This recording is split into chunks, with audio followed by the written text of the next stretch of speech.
اور جو کافر ہیں ان کے لیے دنیا کی زندگی خوشنما کر دی گئی ہے اور وہ مومنوں سے تمسخر کرتی ہیں،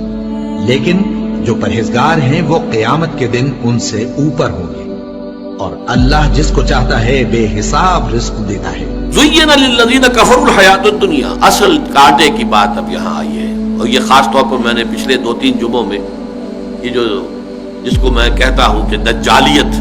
coming events cast their shadows before, وہ دجال اکبر جو ہے اس سے پہلے یہ دجالیت کے سائے جو آ چکے ہیں،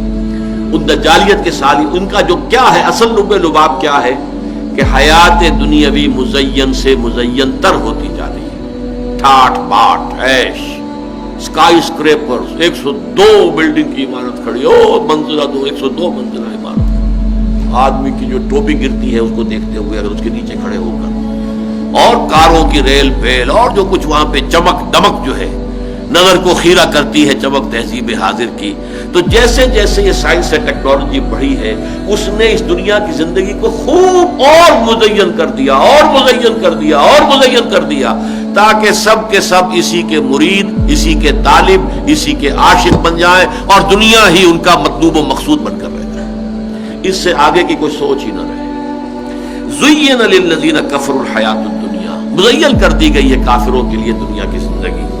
وَيَسْخَرُونَ مِنَ الَّذِينَ آمَنُوا، اور مذاق اڑاتے ہیں یہ اہل ایمان کا۔ یہاں بھی پیچھے دیکھیے وہی منافقوں کے کردار، وہ ہنسا کرتے تھے، چنانچہ سورہ بقرہ کے دوسرے رکوع میں بھی ہے، جب ان سے کہا جاتا تھا وَإِذَا قِيلَ لَهُمْ آمِنُوا كَمَا آمَنَ النَّاسُ قَالُوا وَنُؤْمِنُ كَمَا آمَنَ السُّفَهَاءُ، جب ان سے کہا جاتا بھائی اللہ کے بندو تم بھی ایمان لاؤ جیسے دوسرے لوگ ایمان لائے، وہ تو ایمان کے لیے اپنا سب کچھ تن من دھن دینے کے لیے ہر وقت تیار ہے، یہ تمہیں کیا ہو جاتا ہے؟ تو وہ کہتے تھے کہ کیا ہم ایسے ایمان لائیں جیسے یہ بے وقوف لوگ ایمان لائیں؟ یہ تو بے وقوف ہے، سفہاء ہے، انہیں اپنے خیر کی فکر نہیں، اپنے شر کا خوف نہیں، اپنے مفادات کا کوئی خیال نہیں، اپنے مستقبل کا، اپنے کیریئر کا کوئی خیال نہیں، اپنی اولاد کی مستقبل کی فکر نہیں، کچھ نہیں۔ یہ تو معلوم ہوتا ہے کہ فینیٹکس ہیں، دیوانے ہیں، پاگل ہو گئے، مجنون ہو گئے، یا مکے میں حضور کو مجنون کہا گیا تھا، یا یہ ہے کہ اب یہ صحابہ کرام جو تھے یہ مجنون تھے، پاگل تھے، فینیٹکس تھے،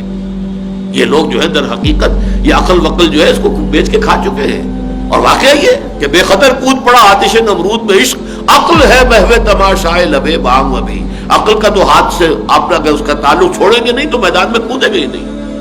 عقل کے تو معنی باندھنے کے ہیں۔ تو فرمایا ان کے لیے دنیا کی زندگی مزین کر دی گئی ہے اور وہ مذاق اڑاتے ہیں، یسخرون من الذین آمنوا، ان اہل ایمان کا، جیسے کہ صدقہ ایک لے کر آئے تھے صحابی رات بھر، جب حضور نے غزوہ تبوک کے موقع پر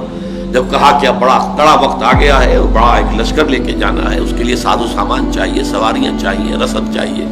اب جو کچھ دے سکتے ہو دو اللہ کے راستے میں۔ تو ایک بیچارے صحابی تھے انصاری، ان کے پاس کچھ نہیں تھا، جیسے کہ ایک ڈیلی دہاڑی دار مزدور، بس جو دن بھر کام کیا تو اپنے بال بچوں کے لیے کچھ چیز فراہم ہو گئی۔ اب انہوں نے بھی سنا کہ حضور نے کہا ہے خرچ کرو اللہ کے راستے میں، ساری رات محنت کی،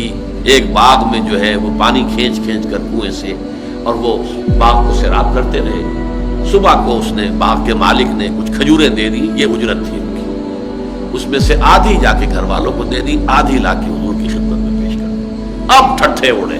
منافقین بیٹھے ہوئے تو چودھری وہاں پہ، ہاں جی ہاں یہ ان کھجوروں کے بغیر تو یہ مہم سر ہو ہی نہیں سکتی۔ واقعہ کیا کہنے ہیں، جب مذاق اڑ رہا ہے ان کا، حضور نے ان کی یہ توقیر کی کہ فرمایا ان کھجوروں کو یہ سارا ڈھیر جو پڑا ہوا ہے مال و اسباب کا اس کے اوپر بکھیر دو، اس لیے کہ اللہ کی میزان میں اس سارے ڈھیر پر بھاری ہیں یہ کھجوریں جو یہ لے کر آیا، اس کے پاس یہی کچھ تھا، اس نے پیش کر دیا، لیکن مذاق اڑاتے تھے۔ یسخرون من الذین آمنوا والذین اتقوا فوقہم یوم القیامہ، اور جو لوگ متقی ہیں، تقوی والے ہیں، یہ ان سے بالا تر ہوں گے قیامت کے دن، پھر وہ ہنس رہے ہوں گے۔ سورہ مطففین میں تو یہاں تک بھی آیا ہے کہ وہ پھر ہنسیں گے، اہل ایمان بیٹھ کر ان منافقوں کا حشر جب دیکھیں گے تو ان پر ہنسیں گے۔ علی الارائک ینظرون، پھر وہ یضحکون جو ہے جو پہلے دنیا میں وہ ہنسا کرتے تھے اس وقت وہ ہنسیں گے۔ والذین اتقوا فوقہم یوم القیامہ واللہ یرزق من یشاء بغیر حساب، اور اللہ تعالی جس کو چاہتا ہے بغیر حساب نواز دے گا، جو چاہے گا دے گا، اس کا کوئی حساب کتاب ہی نہیں ہوگا۔